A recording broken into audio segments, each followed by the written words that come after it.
Si PRRD, kamusta po? Tumawag siya last Friday. Monday ngayon. Hindi siya tumawag kahapon. Tuesday now. Last Friday siya tumawag. It's okay. Paano okay? Can you elaborate po? He's okay. Nag-usap kami about politics. Nag-usap kami about flood control. Nag-usap kami about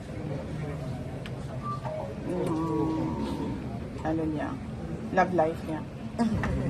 So updated po siya sa mga nangyayari ngayon, like nabindot yung nga pong flood control issue. Ano pong nasasabi niya?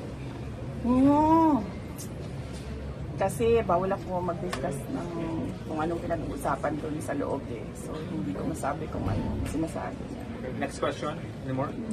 Pero nakababahala kasi parang ang sinasabi kasi ni Attorney Markwan, he's unfit now. That's why Not we fit kept to on stand asking trial. how is really the former president kasi di ba parang kaya po na-defer ang kanyang supposedly confirmation of trial just because of his health and medical condition. Sa tingin ko naman, merong mangyayaring hearing sa competency. So, antayin na lang natin yung mga experts. Both sides, sa ICC, sa prosecution, sa defense side. And I'm sure maglalabasan yung mga experts para sabihin kung ano yung problema.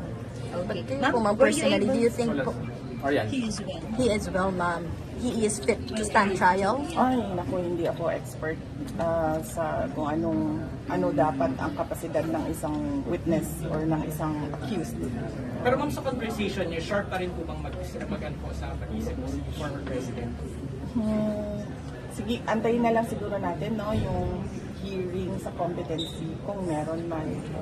I'm sure masasabi ng mga experts kung